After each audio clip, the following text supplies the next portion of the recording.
I spent 2 years of my life selling door to door, and now I make more money than 99.9% of humans on earth. And the reason why is because when you put yourself in front of people at volume, you tend to figure out what they want to hear in order to say yes. What they don't want is to be conned or seduced or tricked. What they do want is they want to be given an offer that's so good they have no choice but to say yes from both an emotional and a logical perspective. So, how do you do this? You start by telling people you'll give them something for free, which is a psychological tactic that invokes reciprocity. Then you tell them that you'll deliver it really fast to minimize your sales cycle time and let you get through a bunch of volume.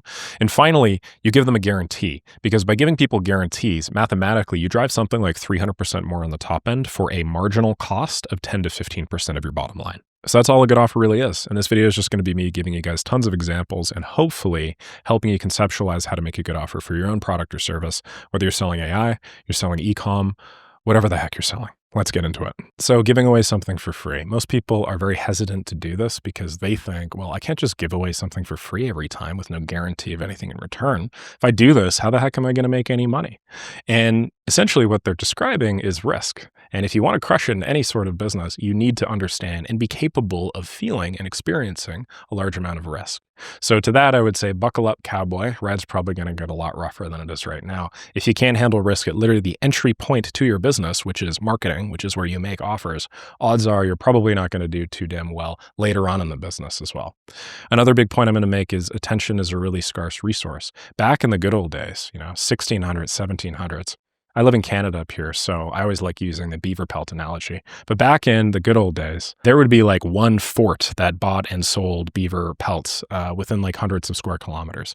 And so as somebody that was looking to interact with the business, engage in some form of commerce, you didn't really have a choice. If you wanted to sell your beaver pelt or if you wanted to buy something, there was like one general store in the fort and that was it. Good freaking luck trying to buy or sell that anywhere else, right? Nowadays, we live in a hyper sophisticated society. We are super capitalistic. Everything is mega consumerized, if you want to call it that. And the average consumer has a quadrillion possible businesses that they could spend their money with. And so if you really want to grab that attention, that scarce resource, you typically need to give them something in return. Now, the term that describes this whole idea of giving people something in order to get something back is customer acquisition cost, or CAC, okay? You've probably heard a bunch of three-letter acronyms like that. CAC is the most common one. And essentially, in order to understand how to make a great offer, you need to understand that the customer acquisition cost has to be very favorable relative to the total lifetime value of all of the purchases or orders of an average customer. And if you can understand this, you'll go really far with offers because you're already unlocking a key part.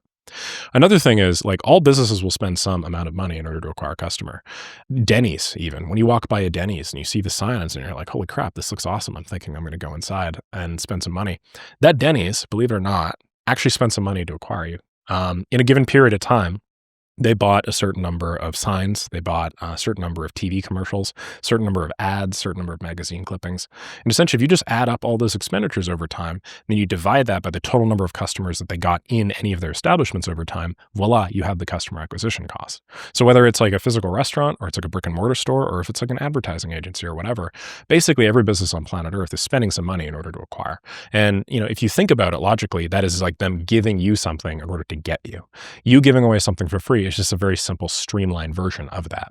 Sure, there could be somebody outside of Denny's being like, hey, do you want $20? If you got $20, I'll get you in the business. So I'll give you, maybe you could buy some lunch or something. Obviously, that is a kind of a hypothetical contrived example. Although there are actually some businesses out there that have done this. Just think PayPal in like the early 2000s. So all businesses will pay some amount of money in order to acquire customers. In Denny's case, it's the commercials and the TV signage and stuff like that. In the case of an advertising agency or an AI agency or something like that, you're probably going to be spending your money on different things like cold email, pay-per-click ads, and so on and so forth. Another really important point to make is that's not enough. Once you've stacked the deck in your favor by getting some sort of very low customer acquisition cost, what you also need to do is you need to make sure that the thing that you are giving away is very favorable in the production cost internally and then the perceived value externally. So a couple of ratios here, right? We have the CAC to LTV, which is the amount of money that it takes to acquire a customer, divided by the amount of money that customer will pay you over the course of their lifetime with your business. But then there's also how much does it cost to produce the thing that you are giving people away for free, divided by how much money would they be willing to spend on it in an open market. And really, if you want to make a fantastic offer, what you need is you need really favorable ratios of both. You need at least like I want to say a 1 to 20 on the CAC to LTV side, And you need something that's like 100x on the internal cost of production to the perceived value of the thing that you're giving away. So the way I like to describe these are as level 1 offers. If all you're doing is you're just giving something away for free, you got a pretty good offer already. Don't get me wrong. Most people literally think that like their shit stinks. And just by them being a business, they're a fantastic service provider, they make the best products, you have to come and buy. And if you don't, it's your fault, not theirs. So if you even understand the concept of giving something away, you're going pretty far in business. But there are multiple levels to it. And so this will be the level 1 offer. Let me just give you some examples. These are offers that I've actually ran. Free sample article. Back at 1 Second Copy, which was my content writing company, we used GPT-3 to write articles before most of the internet knew that GPT-3 was a thing. We got to leverage that and make a fair amount of money. When we were scaling from between 20 to 30K up to over $90,000 in a month, we were doing free sample article offers where basically we would say, hey, I will write you a 500-word sample article on a topic of your choosing. It'll be written in your tone of voice. We'll ghostwrite it, and it'll be written by somebody with like journalist style quality. That was obviously a very valuable offer. The reason why was because the perceived value to our market, which at the time was primarily SEO companies, people that made money directly through content, was really high because I was giving them an article and they were looking at the article and just seeing a bunch of money. They were seeing that, wow, the guy's going to give me something that's directly convertible into currency. Let's go. And so our internal cost of production, on the other hand, was like $1 because we had models do most of the writing and then we just had an editor give things a brief look. So their perceived value might have been $100 or $200. Our perceived value or our internal value is about $1 or $2. That was like a 50x to 100x ratio, which is obviously fantastic. Additionally, the CAC to LTV ratio was pretty high. On average, one of these people would spend between $5,000 to $10,000 with us over a lifetime of engagements. Now that lifetime in our case is pretty small. It's probably actually more, but we were getting somewhere between $5,000 to $10,000. Customer acquisition cost was realistically like $15, $20. So $20 divided by $5,000. Do the math there. That's a pretty damn good ratio too. Another thing that you guys could provide if you're in maybe some sort of like content creation vertical is you could do free YouTube titles. That's something that we've run to some success. You could do free scripts to like content creators. You could do free email newsletters. If you guys are selling physical products, let's say you're a manufacturer and you're like making some brand new widget.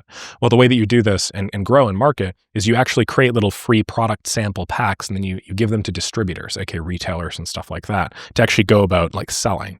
If you are trying to sell your product to a retailer to then sell on your behalf, probability of them being open to that idea without at least seeing your product in your hands is very low. So you do need to spend a little bit of money, manufacture the product, ship the product over to them, and just like hope that they're willing to, look at the thing, see how high quality it is, and then want to retail it to make their own margin.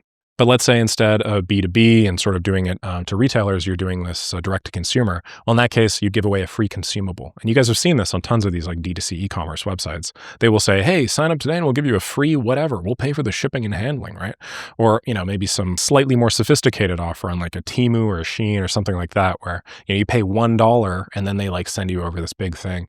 The reason why that works is because your perceived value of the thing is like $20 and their internal cost to actually get it over to you is like 30 cents. And then by you spending $1, now they have your card on file. Now they have a bunch of information about you. It's very easy for them to market to you and then increase your LTV over time.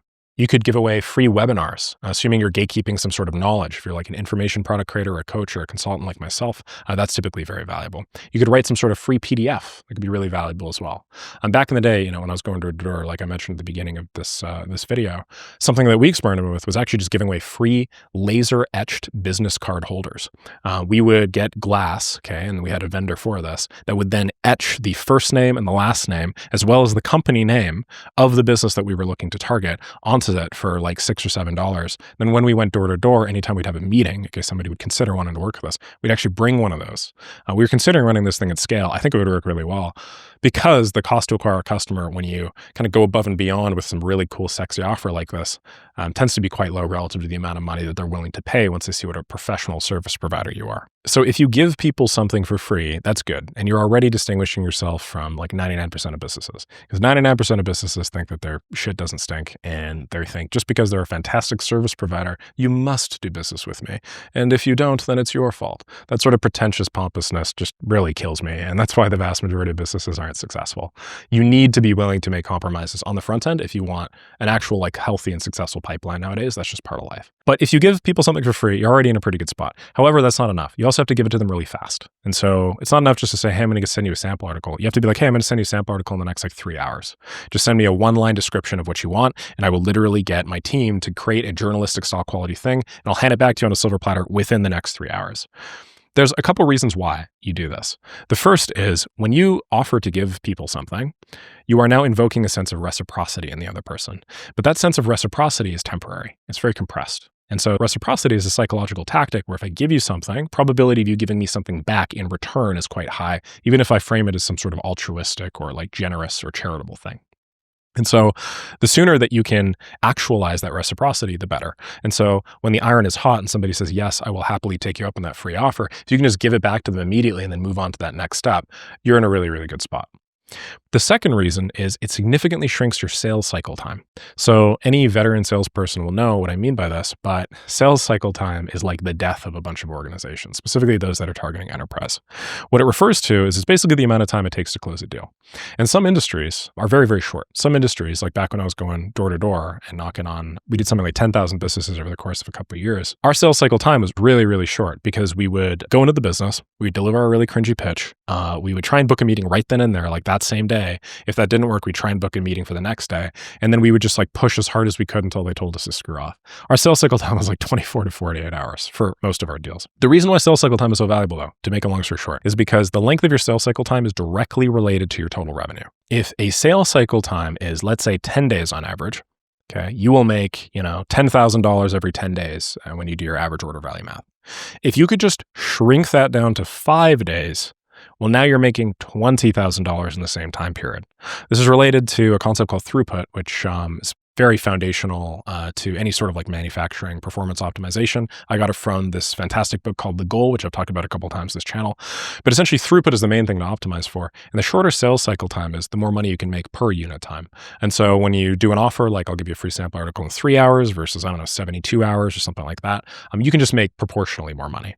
This is also part of fulfillment time. So it's not enough just to sell the thing. You also have to deliver it quickly. But yeah, if you sell fast and you deliver fast, you're going to make way more than if you sell really slow and deliver really slow. No shit. So if we take that level 1 offer, okay, and we move it to a level 2 offer, we'd get something that looks like this. From 1 free sample article to 1 free sample article in 3 hours. From YouTube titles to 10 free YouTube titles in 24 hours. From an email newsletter sequence to a 15 email newsletter sequence in 45 minutes from now. And this is much, much more powerful because now you're basically taking this core nugget, which works, which is providing something that has high perceived value, that takes very low internal cost, and then acquires high LTV clients for relatively little CAC. And then you're adding fuel to the fire by heavily compressing whatever your sales cycle is. But the third way that you take this nugget, okay, which is now it's like a chicken nugget and it's all fantastic and crunchy and you just really want to dive in, is you got to add some sauce. And the way that you add some sauce, my editor's going to kill me for this analogy. The way you got to add some sauce is with a guarantee, okay? Now, giving people something is okay. Doing it fast is good, but giving people something really, really quickly that's free that you then guarantee is awesome. The one issue with all the examples that I talked about earlier, so the sample article, the email newsletter, and et cetera, were that these were deliverables. And so these were physical things that like a customer could see, touch, hold, or feel, essentially, right? So, there's like an email newsletter sequence. They could like print it out. They could look at it. They could actually touch it. It's like, some sort of report. It's like a thick stack, right? Hell, if I'm giving somebody like a CRM or something, it's still something that they're like looking at that's like in a dashboard somewhere. It's almost helpable. But deliverables aren't how you maximize return, essentially, on any sort of offer. If you really want to crush it, okay, if you really want to dunk that fantastic chicken nugget in a big thing of Szechuan sauce, what you need to focus on outcomes, okay? And the second you focus on outcomes, you can guarantee them. And the second you guarantee them, you make 1,000,000 times more money. So let's say you're doing sample articles of businesses and that's your offer. What is that business trying to do with that sample article?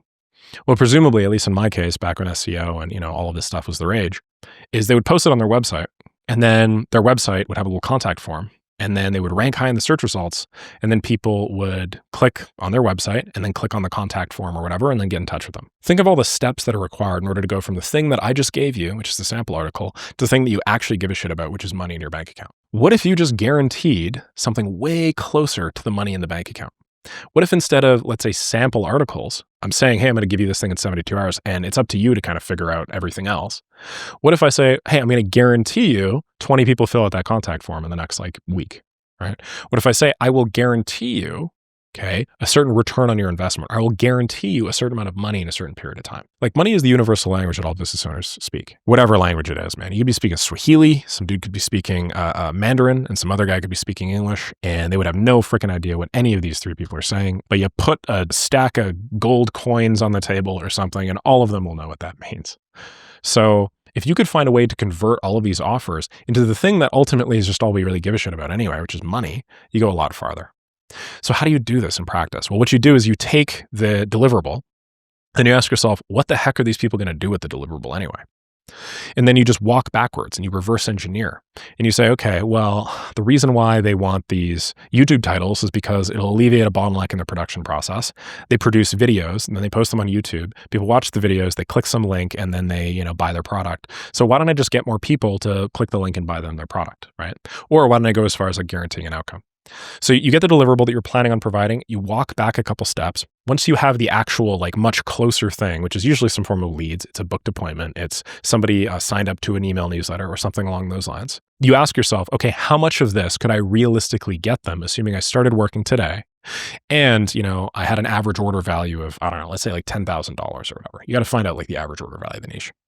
Once you find out the average order value of the niche, you know how much money these people are realistically willing to spend, you can now backwards, reverse engineer and ask yourself, okay, how much time and energy am I as a business willing to spend in order to acquire them that outcome for a given offer that feeds into a given product or service?